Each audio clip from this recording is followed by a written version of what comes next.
বিশ্বনবী রাহমাতুল লিল আলামিন যখন বলল আল্লাহ তাআলার তরফ থেকে তুমি দুইটা পুরস্কার পাইবা, আমার কাছ থেকে যে পুরস্কারটা পাইবা এই পুরস্কারটা হলো আমি নবীজি বিশ্বনবী রাহমাতুল লিল আলামিন তোমাকে আমি আমার বুকের ভিতরে জড়িয়ে নিব। বিশ্বনবী রাহমাতুল লিল আলামিন যেই ব্যক্তিকে তার বুকের ভিতরে জড়িয়ে নিবে, হাদিস শরীফ সাক্ষী দেয় রে বাবাজি, তার জন্য অনন্তকাল জাহান্নামটা হারাম হয়ে যাবে, তার জন্য অনন্তকাল জাহান্নামটা হারাম হয়ে যাবে। ও বন্ধুগণ, এই কথাটা শোনার পরে লোকটি ডাক দিয়ে বলতেছেন, ইয়া রাসূলুল্লাহ, ইয়া হাবিবাল্লাহ, আমি আর দেরি করতে চাই না, আমি আর দেরি করতে চাই না, আমি আপনার প্রতি ঈমান আনলাম, আপনার সাহাবাদের প্রতি ঈমান আনলাম, আমি আল্লাহ পাক রব্বুল আলামিনের প্রতি ঈমান আনলাম। আপনি আমাকে কালেমা তাইয়্যিবা পড়ে, আপনি আমাকে কালেমা পড়ে মুসলমান বানিয়ে দেন। বিশ্বনবী রাহমাতুল্লাহ আলাইহি তাকে কালেমা পড়ে মুসলমান বানিয়ে দিল। এখন লোকটি বলতেছে, ইয়া রাসূলুল্লাহ, ইয়া হাবিবাল্লাহ, আমি আপনার প্রতি ঈমান আনলাম, আল্লাহর প্রতি ঈমান আনলাম, এখন আমি কি করব, এখন আমি কি করব? বিশ্বনবী রাহমাতুল্লাহ আলাইহি ডাক দিয়ে বলতেছেন, তুমি তাবুকের যুদ্ধে চলে যাও, তাবুকের যুদ্ধ চলতেছে, তুমি তাবুকের যুদ্ধে চলে যাও, আল্লাহর রাস্তায় জিহাদ করো, আল্লাহর রাস্তায় জিহাদ করো, তুমি আল্লাহর রাস্তায় জিহাদ করো, আল্লাহর রাস্তায় যে তুমি শহীদ হয়ে যাও, যাও যাও তুমি জিহাদের ময়দানে চলে যাও। যখন তাবুকের যুদ্ধে ময়দানে দৌড় দিয়ে বীরের মতো দৌড় দিল, দৌড় দিয়া যা যুদ্ধ করতে করতে এক সময় শহীদ হয়ে যায়, শহীদ হয়ে যায়। যুদ্ধ শেষে যখন সাহাবারা তাদের যারা মৃত্যুবরণ করেছে, যারা শহীদ হয়ে গেছে, শহীদ হওয়ার পরে ওইখান থেকে আনতেছে, এখন ওই লোকটাকে আর আনে না। এখন সাহাবারা বলতেছে, এইটা কি আমাদের লোক নাকি ওই দলের লোক, এটা কি আমাদের দলের লোক নাকি ওই দলের লোক, এইটাকে আমরা চিনতে পারলাম না, এটাকে কেমন করে নেই, কেমন করে নেই, ওইটাকে আনে না, লাশটাকে তার আনতে মনে থাকে নাই, লাশটাকে তার আর আনলো না। ওইখান থেকে আসিয়া যখন আসার পরে যারা শহীদ হয়েছে তাদেরকে দাফন দেওয়া হলো। 3 দিন যাবত পর বিশ্বনবী রাহমাতুল লিল আলামিনকে আল্লাহ পাক রব্বুল আলামিন স্বপ্নের রজনীতে দেখায় দিল। ওই তাবুকের যুদ্ধে আমার এক বান্দা শহীদ হয়েছে, জান্নাতি মর্যাদা লাভ করেছে, জান্নাতি হইয়া সে শহীদ হয়েছে। ওই লোকটাকে ইয়া রাসূলুল্লাহ, ইয়া হাবিবাল্লাহ, আপনি তো ওই লোকটাকে আনেন নাই। বিশ্বনবী রাহমাতুল লিল আলামিন পরের দিন সকালে ঘুম থেকে উঠিয়া সাহাবাদেরকে ডাক দিয়ে বলতেছে, তোমরা কি এক এক করে সাহাবাদেরকে, যারা শহীদ সাহাবা তাদেরকে কি তোমরা এনেছিলে? সাহাবারা ডাক দিয়ে বলেন, ইয়া রাসূলুল্লাহ, ইয়া হাবিবাল্লাহ, আমরা সবাইকে এনেছি। আল্লাহর রাসূল ডাক দিয়ে বলেন, না না না, তোমরা একজন লোককে আনো নাই। বলতেছে, একজন লোককে আমরা দেখেছি কিন্তু আমরা তাকে আনি নাই। একে আমাদের দলের লোক নাকি ওই দলের লোক আমরা চিনতে পারি নাই, এই জন্য আনি নাই। বলতেছে, যাও যাও যাও, ওই লোকটাকে আমরা আনার জন্য যাই। আল্লাহ পাক রব্বুল আলামিন ওই লোকটাকে জান্নাতি বলে ঘোষণা করে দিয়েছে। আমার আল্লাহ পাক রব্বুল আলামিন ওই লোকটাকে জান্নাতি বলে ঘোষণা করে দিয়েছে।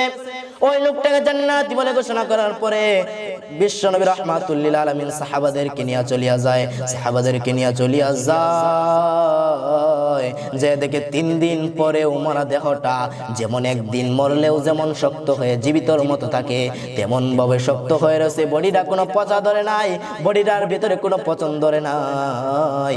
তাই হাদিস শরীফের বর্ণনায় পাওয়া যায় রে বন্ধুগণ, যারা শহীদ মৃত্যুবরণ করে, আল্লাহ পাক রব্বুল আলামিন ডাক দিয়ে বলেন, যারা আমার রাস্তায় শহীদ মৃত্যুবরণ করে তারা কখনো মরে না, তারা জীবিত থাকে। এই জীবিত থাকার কারণে বাস্তব প্রমাণটা দেওয়া হলো এখানে। ও বন্ধুগণ, 3 দিন পরেও যে দেখতেছে লাশটার কিছু হয় নাই। বিশ্বনবী রাহমাতুল লিল আলামিন লাশটাকে আনিয়া দাফনের ব্যবস্থা করলো। তখন সাহাবায়ে কেরাম ডাক দিয়ে বললেন, ইয়া রাসূলুল্লাহ, ইয়া হাবিবাল্লাহ, এ কি আমল করেছে যে আমলের কারণে আল্লাহ সুবহানাহু ওয়া তাআলা তাকে জান্নাতি বলে ঘোষণা করে দিয়েছে। আল্লাহ পাক রব্বুল আলামিন জান্নাতি ঘোষণা করলো, অন্যান্য শহীদ সাহাবাদেরকেও তো পারতো। বলতেছে, এই লোকটা ঈমান আনার পরে কোনো নামাজ পড়ে নাই, কালাম পড়ে নাই, নামাজ না পড়িয়াও সে আল্লাহর রাস্তায় জিহাদের জন্য চলে গেছে। ও বাবাজি, আল্লাহর রাস্তায় জিহাদি যাওয়ার কারণে, আল্লাহর রাস্তায় যে শহীদ হয়ে যাওয়ার কারণে আমার আল্লাহ পাক রব্বুল আলামিন তাকে জান্নাতি বলে ঘোষণা করে দিয়েছে, জান্নাতি বলে ঘোষণা করে দিয়েছে। ও সাহাবারা রে, আল্লাহকে এইটা যারা বিশ্বাস করবে, এইটা বিশ্বাস করে ঈমান নিয়ে যারা কবরের বাড়িতে যাবে, ঈমান নিয়ে যারা কবরের বাড়িতে যাবে, তাদেরকে এইরকম আল্লাহ পাক রব্বুল আলামিন পুরস্কার দান করে, পুরস্কার দান করে। ও বন্ধুগণ, আর যে ব্যক্তি ঈমান হারা মানুষগুলো যখন মৃত্যুবরণ করে তাদের রূহটাকে কেমন ভাবে নেওয়া হয়, ও বন্ধুগণ গভীর মনোযোগ, গভীর মনোযোগ, কোনো দিকে নজর নাই রে বাবাজি। আল্লাহ পাক রব্বুল আলামিন বলেন, যারা ঈমান হারা মানুষ, যাদের ভিতরে ঈমান নাই, তাদের মৃত্যুটা কেমন করে হবে, কেমন করে হবে? তাদের যখন মৃত্যুর সময় হয়ে যাবে, তাদের সামনে আজরাইল এমন ভাবে হাজির হবে, আজরাইলের চক্ষু দিয়ে আগুন বের হবে, কান দ্বারা আগুন বের হবে, নাক দ্বারা আগুন বের হবে, এমন বড় বড় করে চোখটাকে বড় করে দিবে, লোকটা দেখিয়া এমন ভাবে হা করা দিবে, এমন ভাবে চিৎকার করবে, এমন ভাবে চিৎকার করে বলবে, আমার গলাটা শুকিয়ে গেছে, আমাকে পানি দাও, পানি দাও। হাদিস শরীফ সাক্ষী দেয় রে বাবাজি, ওই সময় যদি এই গোটা বিশ্বের পানি, সাগরের পানি যদি একত্রিত করিয়া তার মাথার ভিতরে ঢালা হয়, হাদিস সাক্ষী দেয় এক ফোঁটা পানি জমিনে পড়বে না, এক ফোঁটা জমিনে পড়বে না। এমন ভয়াবহ রূপ ধারণ করে, এমন ভয়াবহ রূপ ধারণ করিয়া যখন তার জানটাকে কবজ করে নেওয়া যায়, তার জানটাকে যখন কবজ করে, জানটাকে কবজ করিয়া প্রথম আসমানের ভিতরে নেওয়া হয়। প্রথম আসমানের ভিতরে যখন নেওয়া হয়, ওই আসমানের যে দারোয়ানটা রয়েছে ডাক দিয়ে বলে, আজরাইল তুমি কার জানটা কবজ করে নিয়ে এসেছো এত দুর্গন্ধময়? এ কোন মুনাফিকের জানটা তুমি কবজ করে নিয়ে এসেছো এত দুর্গন্ধময়? ওইখান থেকে আজরাইল বলে, অমুক জায়গায় অমুক মুনাফিকের এইটা জান। এইটা বলে দ্বিতীয় আসমানে চলে যায়। দ্বিতীয় আসমানে যখন যায়, দ্বিতীয় আসমানের দারোয়ান তাকে ডাক দিয়ে বলেন, হে আজরাইল ভাই, তুমি এটা কার জান কবজ করে নিয়ে এসেছো? এত দুর্গন্ধময়, আমার এই আসমানটা দুর্গন্ধময় হয়ে যাইতেছে, একে এই কান থেকে নিয়ে যাও, নিয়ে যাও, একে এই কান থেকে তুমি নিয়ে যাও। এইরকম করে তৃতীয় আসমানে একই কথা বলে, চতুর্থ আসমানে একই কথা বলে, পঞ্চম আসমানে একই কথা বলে, ষষ্ঠম আসমানে একই কথা বলে। যখন সপ্তম আসমানে নিয়ে যাওয়া হয়, আল্লাহ তাআলার কাছে যখন নিয়ে যাওয়া হয়, আল্লাহ পাক রব্বুল আলামিন বলে, হে আজরাইল, এত দুর্গন্ধময় রূহটাকে তুমি এখানে নিয়ে এসেছো, এত দুর্গন্ধময় রূহটাকে এখানে নিয়ে এসো, আমার আসমানটা এত সুসজ্জিত, এইখানে এইটাকে রাখা যাবে না, তুমি যাও, যাও, যাও, এইটাকে তুমি জমিনের ভিতরে দাফন করিয়া তুমি জাহান্নামে দিয়া দাও, এইটাকে তুমি জাহান্নামে দিয়া দাও। এমন করে বৎকারের রূহটাকে যখন সাত আসমানে নেওয়া হয়, সপ্তম আসমানে নেওয়া হয়, আসমানে নেওয়ার পরে বাবাজি আল্লাহ পাক রব্বুল আলামিন তাকে জাহান্নামী বলে পাঠিয়ে দেয়, পাঠিয়ে দেয়। এইরকম করে চলে আসে, চলে আসে। আর যখন ইমানদারের মৃত্যুটা হয়, বিশ্ব নবী রাহমাতুল লিল আলামিন ডাক দিয়ে বলেন, আর যখন কোন ইমানদার বান্দার মৃত্যু হয়, আজরাইল এমন ভাবে রূপ ধারণ করে, এমন ভাবে রূপ ধারণ করে বন্ধু সাজিয়ে আসে, বন্ধুর বেশ ধরিয়া তার সামনে সুসজ্জিত ফুল বাসাইয়া দেয়, জান্নাতি সুঘ্রাণ বাসাইয়া দেয়, জান্নাতি সুঘ্রাণ বাসাইয়া দিয়া তার ভিতর তার সামনে জান্নাতি একটা নাজ নিয়ামত ধরা হয়। যখন এইটা দেখে হাসি মারে আমার আল্লাহ সুবহানাহু ওয়া তাআলা বলে, আজরাইল তুমি তার জানটাকে কবজ করে নাও, জানটাকে কবজ করে নাও। তার জানটাকে এমন ভাবে কবজ করা হয়, সে যে নিজেও জানতে পারে না তার জানটাকে কবজ করা হয়েছে, তার জানটাকে যে কবজ করা হয়েছে সে নিজেও জানতে পারে না, সে নিজেও জানতে পারে না। তার জানটাকে কবজ করিয়া যখন প্রথম আসমানের ভিতরে নেওয়া হয়, ও বন্ধুগণ প্রথম আসমানে যখন নেওয়া হয়, প্রথম আসমানে নেওয়ার পরে ওই আসমানের ফেরেশতারা ডাক দিয়ে বলেন, আসমানের দারোয়ান গুলো ডাক দিয়ে বলে, আজরাইল ভাই তুমি কার জানটা কবজ করে নিয়ে আসো? এত সুঘ্রাণ, এত জান্নাতি ঘ্রাণ বের হইতেছে, যেহেতু গ্রানটা আমার অতুলনীয় হয়ে যাইতেছে, আমার আসমানটা ভরপুর হয়ে যাইতেছে।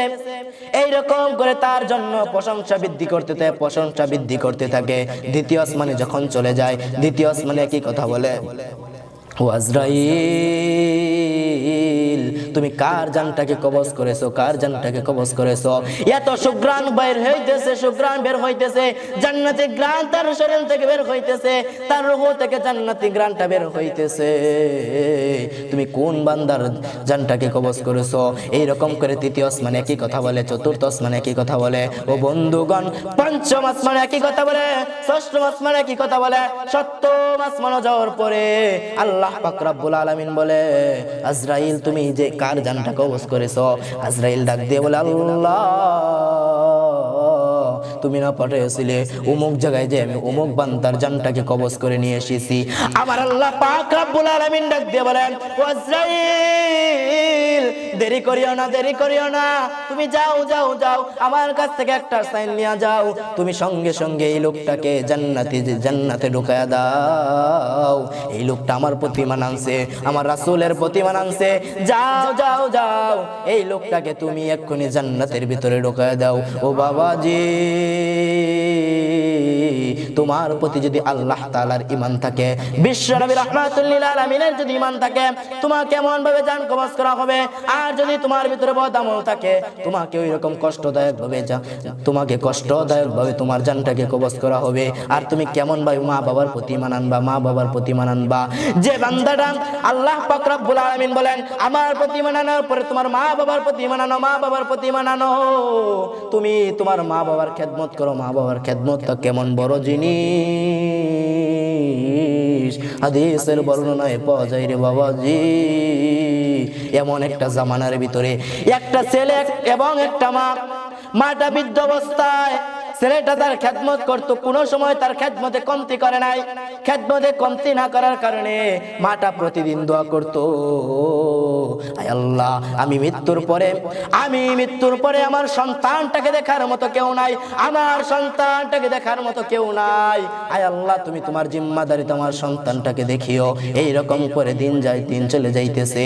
এমন একদিন মাটা মারা যায়, ছেলেটা অসহায় হয়ে যায়, কারণ তার মাই ছিল, আর কেউ ছিল না এই দুনিয়ার জমিনে।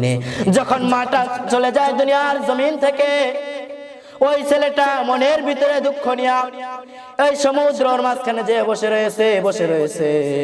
এমন এক সময় দেখে অলৌকিক ভাবে ওই সমুদ্র থেকে এমন একটা বাষ্প আসতেছে, তার দিকে আসতেছে। ওই লোকটা বাষ্পের দিকে তাকিয়ে বলতেছে, এ কেমন বাষ্প আমার দিকে আসতেছে, দেখি এইটার ভিতরে কি। যখন তীরে আসতেছে, তীরে আসার পরে রে বাবাজি, ওই লোকটা ওইটাকে খুলে দেখার জন্য চেষ্টা করলো, যখন অবশেষে খোলার পরে বলে, আমি ভিতরে ঢুকে দেখি এটার ভিতরে কি। ওইটার ভিতরে ঢুকিয়া দেখে,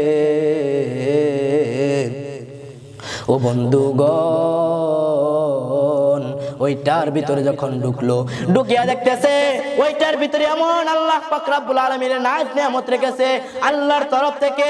ওই বাক্সের মুখটাকে লেগে গেল, বাক্সের মুখটা যখন লেগে যায়, ওই বাক্সটা আবার নদীর তলদেশে চলে যায়। নদীর তলদেশে যাওয়ার পরে রে বাবাজি, নদীর তলদেশে যাইয়া যেন ডুবিয়া গেল। অনেকদিন যাবত পরে পয়গম্বর সুলাইমান আল্লাহ পাক রব্বুল আলামিন তাকে একটা মুজিজা দান করেছিল, তাকে একটা জাহাজ দান করেছিল। সে যেই জায়গায় যেতে চাইতো, আল্লাহ পাক রব্বুল আলামিনের তরফ থেকে তাকে একটা জাহাজ দেওয়া হয়েছিল। ও বন্ধুগণ, জাহাজটা নিয়ে যখন যাইতেছে, পানির দিকে, সমুদ্রের দিকে লক্ষ্য করে দেখে, পানি থেকে এমন ভাবে বলক করতেছে, যেমন তোতা পানি থেকে বলক ওঠে, ফুটন্ত পানি থেকে যেমন করে বলক ওঠে, এইরকম করে বলক উঠতেছে। ও বাবাজি, গভীর মনোযোগ। পয়গম্বর সুলাইমান মনে মনে চিন্তা করলো, এইটা কেমন অলৌকিক ঘটনা, কেমন এরকম হয়ে গেছে। আরেকদিকে লক্ষ্য করে দেখে, তীর থেকে এমন একটা লোক তার দিকে প্রশংসা করতেছে। তার জাহাজটাকে দেখিয়া লোকটা বলতেছে, সুবহানাল্লাহি ওয়া বিহামদিহি সুবহানাল্লাহিল আযীম। আল্লাহর প্রশংসা করতেছে আর বলতেছে, আল্লাহ তুমি পয়গম্বর সুলাইমানকে কেমন মুজিজা দান করছো, যেমন একটা জাহাজ দান করছো, কোনো তেল লাগে না, কোনো তেল লাগে না, এটাকে এমনি তুমি নিয়ে যাইতেছো চরণ তো এমন ভাবেই তুমি নিয়ে যাইতেছো। এই কথাটা পয়গম্বর সুলাইমান শুনতে পায়। পয়গম্বর সুলাইমান তৎক্ষণাৎ গাড়িটা ব্রেক করে ওই জাহাজটাকে ব্রেক করে তার দিকে আসে। জাহাজটাকে ব্রেক করে যখন তার দিকে আসলো, তার দিকে আসার পরে লোকটা আস্তে আস্তে পিছ দিকে যাইতেছে। পয়গম্বর সুলাইমান ডাক দিয়ে বলেন, ও ভাইজান, পিছ দিকে যাওয়ার কোনো দরকার নাই, পিছ দিকে যাওয়ার কোনো দরকার নাই।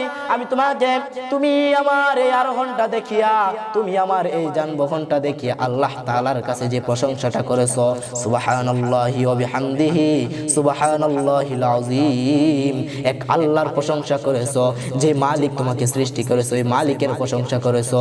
একবার প্রশংসা করার কারণে আমার এইটা যে মুজিজা দান করেছে, এর চেয়েও বড় আমলের একটা সওয়াব তোমার আমল নামার ভিতরে দিয়েছে।